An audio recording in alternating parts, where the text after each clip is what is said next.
ধীরে চলুন 360 আউলিয়ার সফর সঙ্গী হযরত শাহ কোরআন রাদিয়াল্লাহু তাআলা ইয়ামিন মাজার শরীফ, হযরত শাহ বদরুদ্দিন আউলিয়া রাদিয়াল্লাহু তাআলা মাজার শরীফ আধা কিলোমিটার। সো আসলে এই এত বড় সাইনবোর্ড দ্বারা কিতা বোঝানো হয়েছে যে আধা কিলোমিটার দূরে হয়েছে গিয়া 360 আউলিয়ার সফর সঙ্গী হযরত শাহ কোরআন রাদিয়াল্লাহু তাআলা ইয়ামিন মাজার শরীফ। সো আসলে এই রোড হয়েছে গিয়া জাফলং তামাবিল রোড, যার কারণে রাস্তা হয়েছে গিয়া অনেকটা বড় এবং প্রচুর স্পেস আছে, যার কারণে প্রত্যেকটা গাড়ি এভারেজ স্পিড থাকে 60+, প্রায় 60+, যার কারণে হুটহাট করে যদি কোনো একটা মানুষ সামনে অ্যাক্সিডেন্টের সম্ভাবনা তৈরি হয়ে যাবে।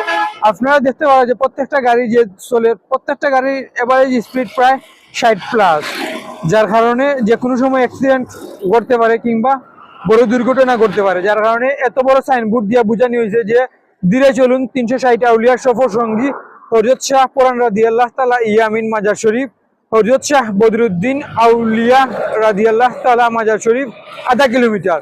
সো এত বড় সাইনবোর্ড দিয়া বোঝানো হয়েছে যে আধা কিলোমিটার দূরত্ব আছে হযরত শাহ কোরআন রাদিয়াল্লাহু তাআলা ইয়ামিন মাজার শরীফ। প্রত্যেকটা গাড়ি যাতে ওই জায়গা থেকে আস্তে আস্তে স্লো হয়ে যায়, দেন স্লোলি গেলে তখন যে কোনো জিনিস কিংবা যে কোনো মানুষও যদি হুট করে সামনে আয় তখন গাড়িটা ব্রেক ধরতে পারবো, অ্যাক্সিডেন্ট এতে হইতো না কিংবা অ্যাক্সিডেন্টের হাত থেকে আমরা মুক্তি পাইবো।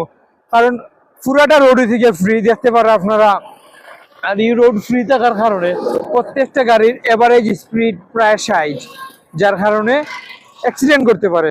সো এই সাইনবোর্ড দ্বারা মানুষের সাধারণত সংকেত দেওয়া হয়েছে কিংবা বোঝানো হয়েছে যে গাড়ির গতি কমানোর লাগি সামনে দুইটা মাজার শরীফ আছে, দেন গাড়ির গতি যখন কমে যাব যে কোনো অ্যাক্সিডেন্টের হাত থেকে মুক্তি পাইবো আমরা।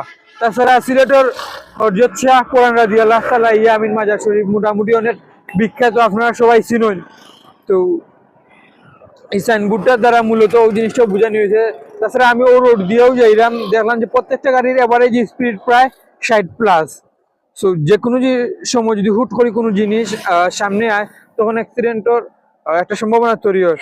সো আসলে আমি আপনার দেখাইলাম কোন জায়গায় আসলে মাজার শরীফটা অবস্থিত হয়েছে, যার কারণে এই সাইনবোর্ড দ্বারা মানে বোঝানো হয়েছে যে প্রত্যেকটা গাড়ি স্লোলি চলার লাগে।